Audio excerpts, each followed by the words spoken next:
Hello, everybody, and welcome to this meeting of the Budget Committee for the 2025 budget for the town of Oakville. We have regrets from Councillor Elgar, and I believe all the rest of us are here. Are there any declarations of pecuniary interest? Madam Clerk, I see none. We have two discussion items. The first is the 2025 budget forecast, and it's a report that's been provided to the public and council prior to this meeting, and I believe that our Director of Finance, Mr. Vanderheiden, is ready to present on the subject to catch up those who in the public who may be watching and who may not have seen that. Mr. Vanderheiden, you have our attention. Thank you, Mayor Burton, and to members of the Budget Committee. Thank you for the opportunity to address you this evening. We're here to talk about the 2025 budget forecast. I think a few weeks ago you just approved the 2023 financial statements. We're in 2024. We're already going to look ahead to 2025 in next year's budget. I have a brief presentation for you today. It will not be long, but there are a number of key items that we wanted to bring to your attention as Budget Committee as we head into the process for this year. By way of a little agenda, we're going to start by looking at the 2025 forecasted operating budget increase, including some preliminary assumptions that we've included. I'll spend a couple of moments on our capital forecast. Next, we'll look at the council's strategic plan and how that's incorporated into the budget process. I will run through some key budget principles that we use here at the town. Just as a spoiler alert, it is the same slide I've used in the past, but it does contain some good information as a reminder for everybody about how we build our budgets at the town of Oakville. And then I have one graph on inflation, and then we'll finish with an overview of the budget process and timeline, including a couple of tweaks that we've made to the process this year. So first of all, looking at the 2025 forecasted operating increase, this is the same chart that we show every year as part of the budget process. And while it has a lot of numbers on it, it does highlight the key drivers that have an impact on the operating budget and ultimately on how much residents pay in property taxes. I won't be going through all of the figures included, but I will talk about some of the key drivers and some of the items that impact them. So we start each year in building this chart based off of the forecasted amount in the prior year's budget, and then we update it for the things that we know about already.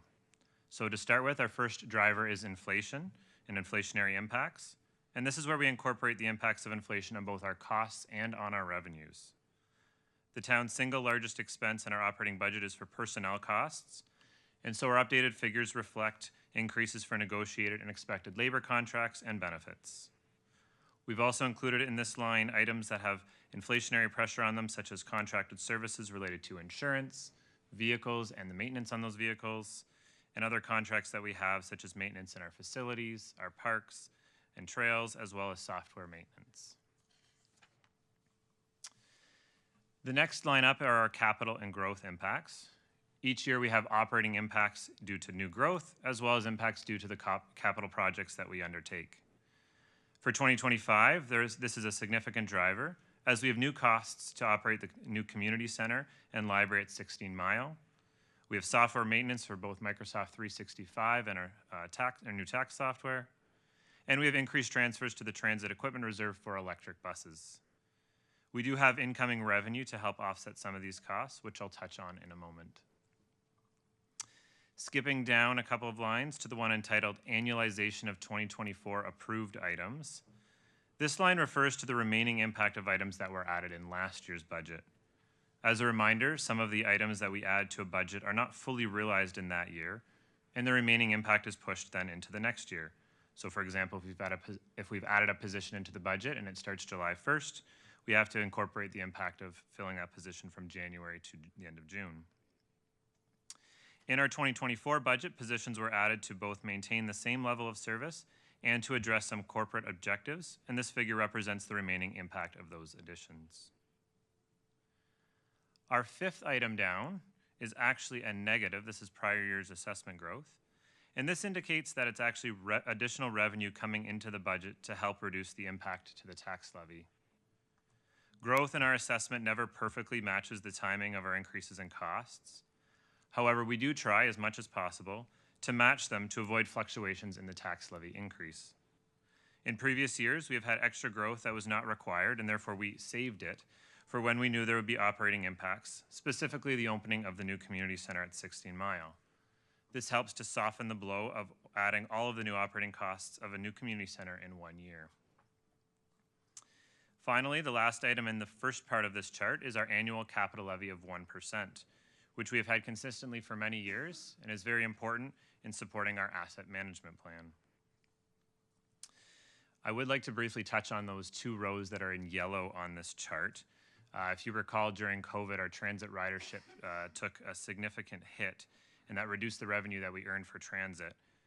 In an effort to reduce the impact of this on the tax levy, we used tax stabilization funding to offset this decreased revenue until transit returned to pre-pandemic ridership levels. So the amounts that are listed here today are us continuing to reduce the impact and the reliance on the tax stabilization to support that. And it's my hope that we will be able to actually remove this line, if not for the 2025 budget, then for the 2026 budget, as transit ridership has significantly improved. We've left it in the chart for now, but it is something that Finance and Transit will be working on over the next couple of months.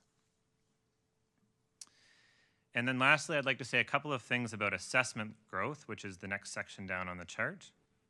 So assessment growth reflects the additional properties that are being added to the roll, which were not included in the prior year's budget. So this is a regular budget driver, though the amount of growth does fluctuate depending on what we receive from MPAC. So as you can see, it's a negative number here, which means it reduces the overall tax impact to existing residents. The other thing that I'd like to say is that we have currently estimated the growth number for 2025 at 1.5%. Historically, we've typically used about 1% here. However, in recent years, we've seen increased growth in the town's assessment, and like any investment advisor will tell you, past performance is not indicative of future performance. We do feel comfortable that using a larger assessment growth figure here is reasonable. And as we do every year, as we move through the budget process, we will update this number. So all of that together brings us to a total of 3.25% in the bottom right corner. I do want to mention that this is staff's current projection to get to this number. However, that's without incorporating business cases for items that are tied to council's strategic plan or other key priorities. And I'll actually touch on council's strategic plan in a couple of slides. Shifting to our capital forecast. Each year, town staff update our 10-year capital forecast to ensure that it reflects the amounts, timing, and operating impacts of the various capital projects that we undertake. In doing this, we use a number of things that support us. So for our infrastructure renewal, we use our asset management plan to guide our framework. And this is for things that are replacements of existing assets, like replacing roads, HVAC units, and vehicles. Next up are our growth items. So these are projects like our new fire hall or road widening projects. And these are based off of our DC study, which is in turn driven by our master plans. Finally, any other requests, these are ones we call program initiatives. These are evaluated and prioritized based on council's strategic plan and other corporate priorities. And of course, for all 3 of these areas of focus, we consider the capital projects against the funding sources available to pay for them to ensure that we are using the town's financial resources effectively and efficiently. So on the previous 2 slides, I did mention council's strat plan, and so I wanted to have a slide on it here for you as well. The considerations of key priorities in council's strategic plan have an important factor in building the town's budget. The budget book itself is grouped or aligned with the key areas of focus that you see on screen. And the consideration of the objectives and action plans in the strategic plan are important in building our budget. As we go through the budget process, we as staff consider the various components of council's strat plan and how to incorporate them into the budget, keeping in mind the overall direction on any tax increase. So this would include items such as the downtown cultural hub, town square, the idea plan, work on the rainwater management plan, the town wellness plan, as well as cybersecurity and the various master plans underway. This is not an exhaustive list. I just pulled out a couple of items that I knew were important to you as council to highlight how we will consider them as we go through the budget this year. I also want to add that as we go into the fall, when we have our commissioner presentations, there will be a lot more detail to consider on these items as well. So this next slide is the one on our budget principles and financing policies, and it outlines some of the key principles and policies that we follow here at the town to help ensure our financial sustainability. These are all listed in the staff report, so I won't spend much time on them here, but I do want to highlight that they involve us considering the long-term impact of our projects and initiatives and considering what those impacts are on our current and on our future budgets. So our next slide is on inflation, as the current economic situation does impact our approach to budgeting and the pressures we experience, especially on the capital budget. As you're all aware, inflation has been on a bit of a roller coaster lately. That is the dotted black line on the chart in front of you. It spiked high in 2022, and now it's starting to return back down.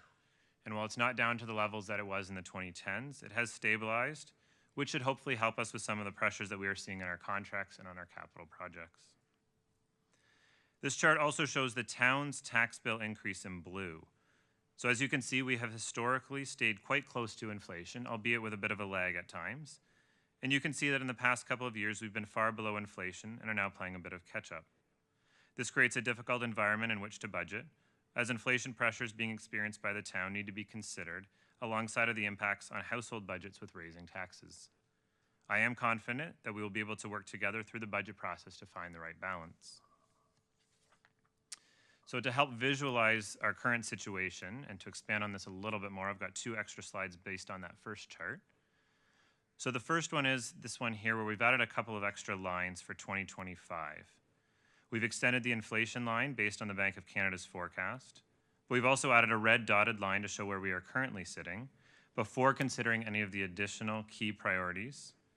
And then a green dotted line, I should say, to reflect the direction of up to 4%. I thought that this would help demonstrate that while the town is still experiencing inflationary pressures, they do seem to be headed down and continue to reflect recent CPI rates. And we added another couple of lines into this chart. And this one shows the average CPI increase for the past 3 years, which is the dashed line in black at 4.39%. And it also shows the average tax bill increase at 3.31% from the same period, to show that as much as there's been a bit of a lag, we still are under that inflation for the past few years. So that brings us to the budget process itself. So our 2025 budget process is quite similar to the one that we used last year, which was the first budget we did under the Strong Mayor approach. And Appendix A to the staff report outlines a simplistic process timeline that we are planning to follow this year, subject to the Mayor's direction. I'm going to walk you through some of the key items in there. And then I think it's also important to note that this plan or this process does incorporate a good amount of public consultation, as we know that's important to Council. So the first item up is June 17th, which is today. This is our budget forecast report, and this serves as the external kickoff for the budget, although staff have already been busy working on the budget internally. The next box that we have up is the period from June 18th to September 25th. And a couple of notes on this. First of all, this item and all other items that have a gold border around them indicate that public consultation is involved in this part of the process. And so during this period, for these approximately 3 months, this is where you as Budget Committee can hear from residents about residents' thoughts on the budget. And that will culminate in a meeting on September 26th, where we can have, where the Budget Committee can receive and share any information from its members that they have heard while engaging with residents. Into October, on October 22nd and October 24th, we will have 2 sets of meetings there where staff will present a draft budget to the Budget Committee based on the Mayor's direction. The presentations on these days will include the regular budget overview as well as the commissioner presentations. And then following that, there is another period of public consultation where the Budget Committee has the opportunity to again consult with residents on what they've heard on the draft budget that was presented. So during this time, we've added something new, and it's an item we've put a green border around to represent staff consultation. And I hope that this is something that you as Budget Committee will appreciate. During this week of November 4th, we are hoping to provide the opportunity for you as councillors to come to Town Hall to meet with members of our senior leadership team to ask any budget-related questions that you might have once you've had some time to digest the information in the budget book and the presentations. We're very aware that we throw a lot of information at you in a short amount of time. I think it's 800 pages plus presentations. So we know you need a little bit of time to digest that. And of course, you will have the opportunity to ask questions in a public forum at the budget committee meetings that I'll get to in a moment. But we really wanted to provide you as council with the best opportunity to fully dive into the budget information as you consider it and as you engage with residents on it. We haven't landed on the final format for this yet, and I know we have to respect rules around quorum and things like that, but we do hope that this will be helpful to both council and to staff. So I mentioned those public meetings. So we are planning to have 2 public meetings on November 12th and November 14th. These would be on the draft budget. And similar to prior years, these meetings would be an opportunity for you as budget committee to hear from residents as they come to delegate on budget-related matters. This would also be your opportunity to ask additional questions of staff. And I should also point out that we're trying to, I believe the November 12th meeting will be in the morning, and the November 14th one is scheduled for the evening, so we can maximize the public's involvement in it and get as much attendance as possible. Then on November 28th, we will have our final budget committee meeting where staff can provide any responses to questions that were raised by the budget committee. And you also have the opportunity to provide any recommendations to the mayor for his budget. And that leads into the mayor's budget. So on December 5th, and you'll notice this item is all in blue because this would be a meeting of council. And this would be the launch of the mayor's budget, which would start the proverbial clock under strong mayor powers. At this meeting, we would also present the town's rates and fees schedule as well. On December 12th, we would have a special council meeting for the public to delegate on the mayor's proposed budget. Again, it's a full council meeting in blue there with the gold bar or the gold border on it to indicate that it's an opportunity for the public to delegate. And then on December 19th, we would have a special meeting of council to officially consider the proposed 2025 budget. And similar to the timelines, this is Appendix B in the staff report. I put this in the presentation. This is the same chart that we had last year on the budget decision flow of items as it goes through strong mayor powers. Should we need to use any of this, this is a good tool for us and with reliance on clerks and the town's legal team to make sure we're following the process in accordance with the province's timelines. And it is the same chart as last year, so I just included it as a reminder as well. And with that, Mayor Burton, I will turn it back to you. Thank you very much. Questions, Councillor? Councillor O'Meara. Thank you, Mayor Burton. I noticed in your budget drivers you didn't have provincial changes or legislative changes, and I know that we've been tracking that for a number of years now. Is there a reason for that, or is it not substantial, or why would we not be tracking some of the provincial legislative changes that have led to a lot of the things we've had to do here? Through you, Mayor Burton, it certainly is substantial. The issue that the items that we've been tracking have a lot more to do with the revenue that we have not received, whereas the items that are in our budget generally tend to be the expenses, the things that we're going to be spending it on. So we need to consider that with regards to the timing, especially of growth projects, the timing of those projects and the scope and scale of them. But it is not a specific cost driver that we would put into a chart like that. Okay, thank you like that. And one last question is with regards to MPACT. Have we had any conversation about when they might be moving forward with reassessment again? Or I think it's been since 2016. I don't think there's been a reassessment. Through you, Mayor Burton, I wondered if I would get that question. So we have not had a reassessment since, based off of the 2016, you are correct. I have not heard of anything. We ask at every conference we go to or any opportunity we have. We have not heard anything about when another assessment is coming. Obviously, that does have an impact on the accuracy of the assessments that we use, but I haven't heard anything more beyond that. Thank you very much. Thank you, Councillor O'Meara. Councillor Adams.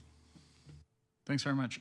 On that DC question that you just fielded, I'm assuming that the loss in revenue is showing up in hits to our reserve effectively, and so could we make sure that that information is part of the public package that comes through the budget process this year?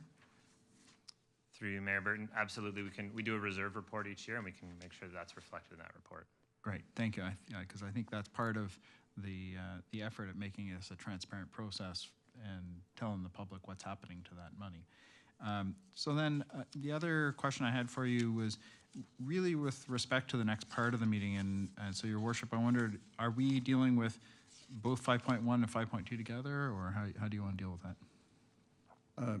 This is 5.1. Well, I'm at council's pleasure, but the agenda was drafted that this is 5.1, the forecast, and then 5.2 was where we thought we would discuss the draft direction, for which I'm looking for council endorsement or changes. So are you asking us to wait to talk Yes. about that? Okay.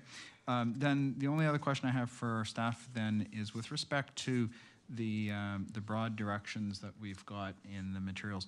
Is it possible to receive a table of where other municipalities are with respect to their overall increases? I know we're early in the forecast process, but there are some municipalities that are probably at a similar stage as we are, getting to the point of creating forecasts and estimates. Through you, Mayor Burton, that's something we can certainly take a look at to see what is available out there. Everyone is at a different stage, and some of them are quite preliminary, but we can see what we can find for council on that. Okay, thanks very much. That's all I have. Thank you, Councillor Adams. Councillor Haslett-Deal. Through you, Mayor Burton.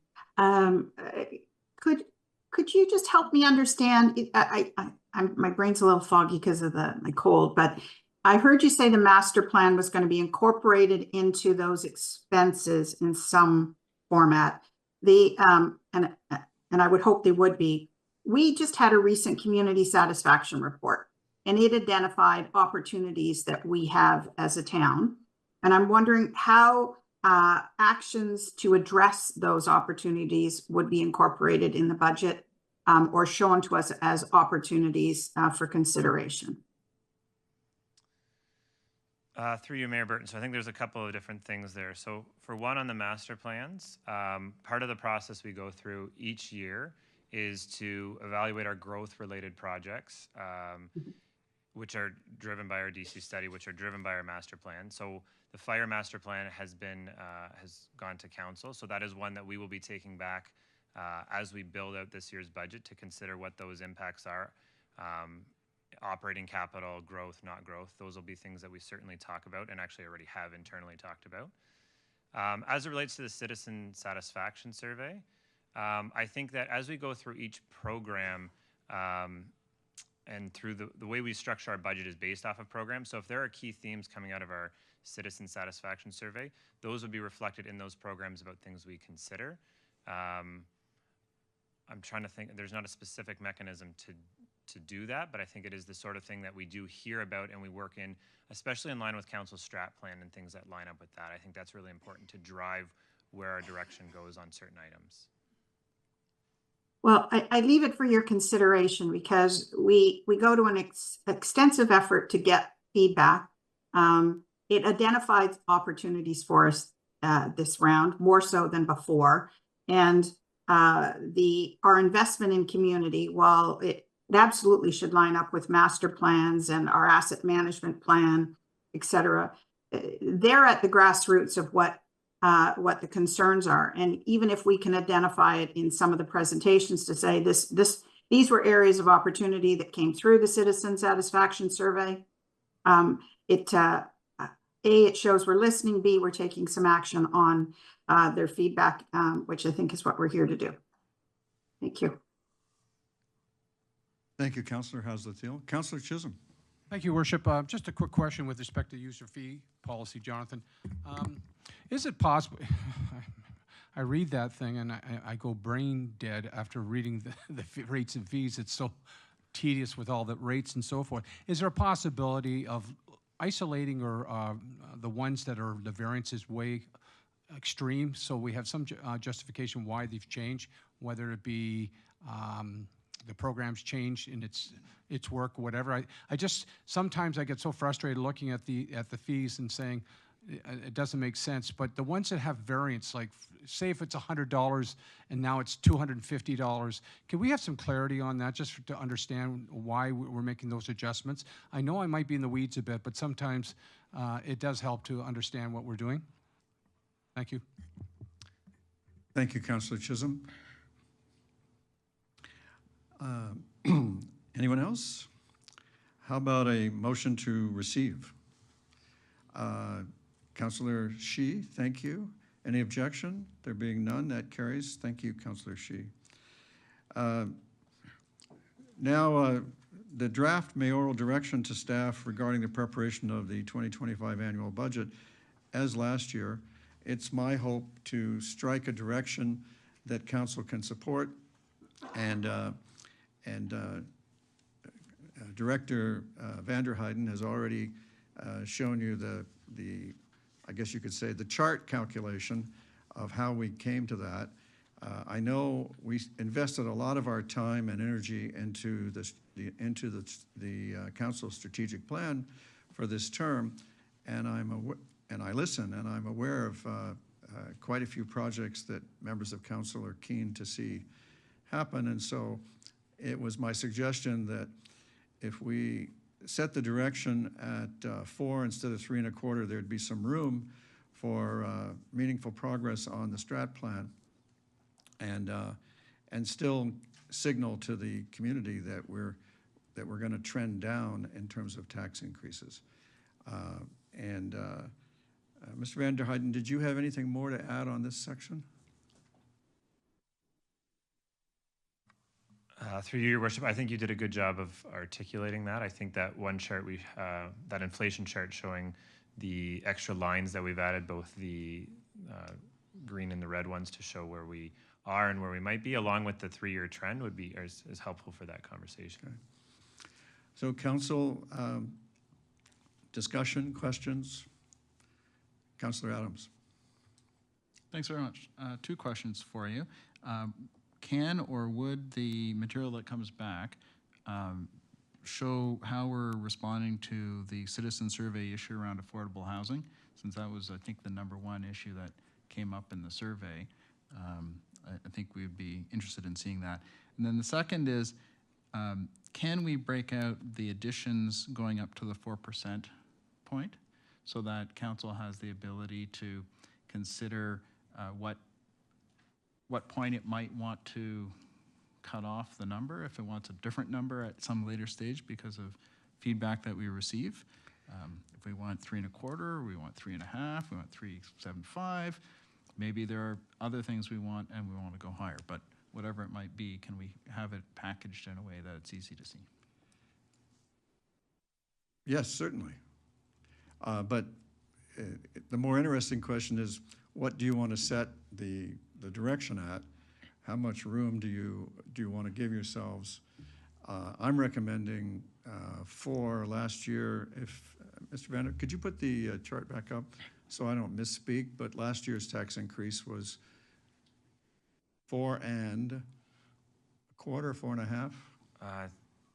Through you, Mayor Burton, I think it was 4.65. Dalabar's nodding, so 4.65. So the point is that I don't think you want to set. I don't think we want to set the budget direction higher than what we did last year, and I think we'd like to show a little bit of a decrease from last year, and you can go all the way down to 3 1/4 and put off significant spending increases in the council strategic plan, or you can set it at 4, as I suggest, or any other number, and then over the summer we'll be able to debate what we include in that area. And Director, you could give people an idea of how much 3/4 of a point is in money pretty easily, I think, from your chart. Through you, Mayor Burton, yes, that's just over, it's about almost $4.5 million is 3/4 of a percentage point. So another way to look at it is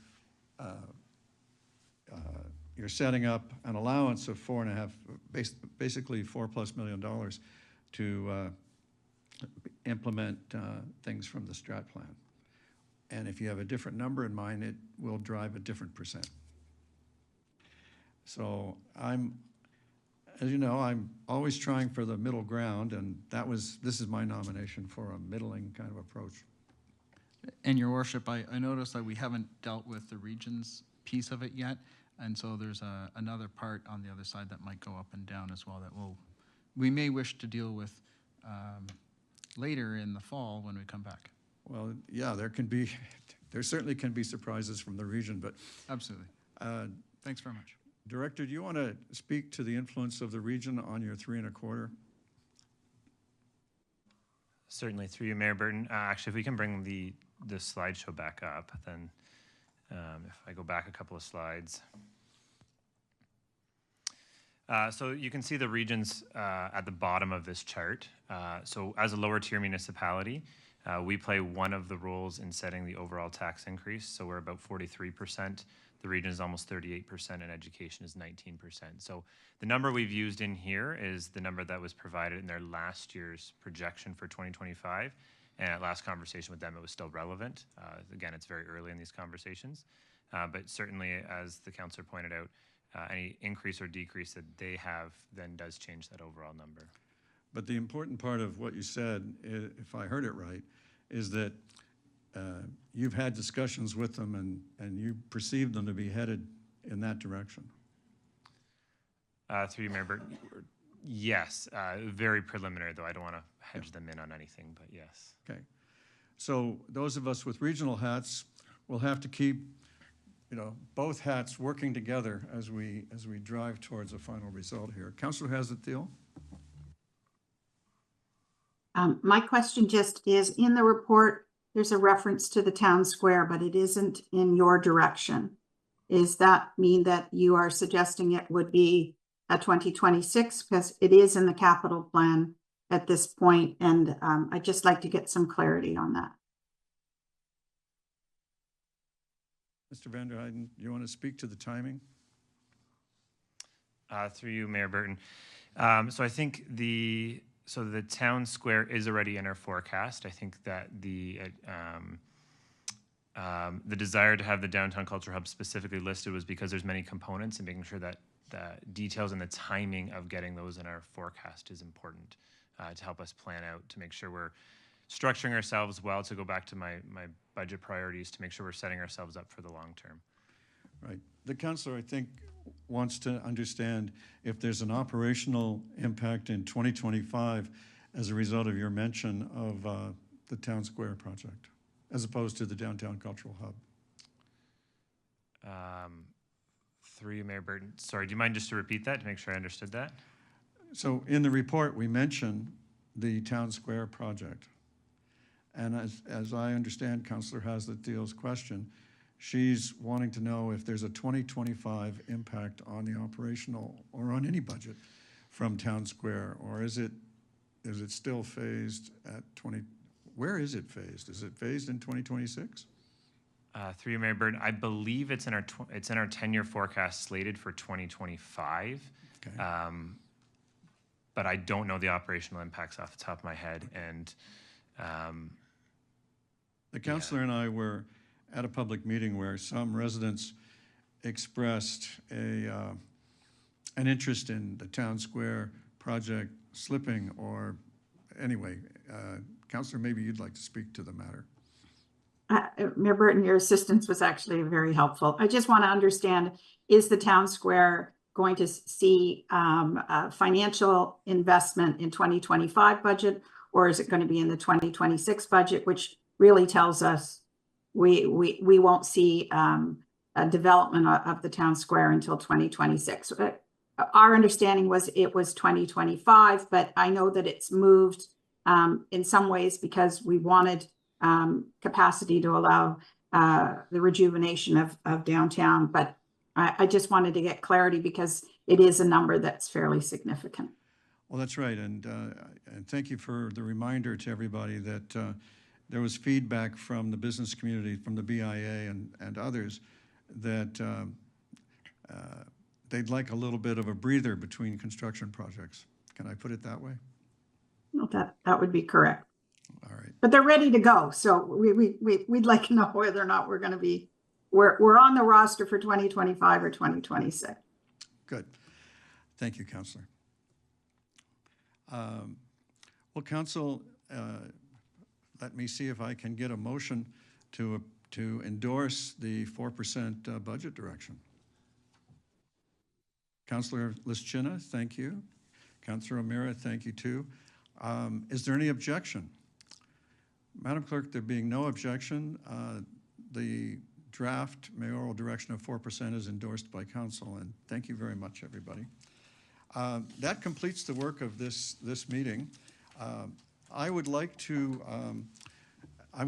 share that just as we did last year, we should have this budget committee should have a council chair and vice chair, and ideally it would be members who haven't yet had that pleasure and honor. And so I'm hoping that councillors who are interested in that would speak with me, and hopefully we can work out a consensus and appoint 2 volunteers who are looking forward to doing that job for us. And with that, that ends the work of the meeting, and it ends the meeting. Thank you very much. It's been great working with you.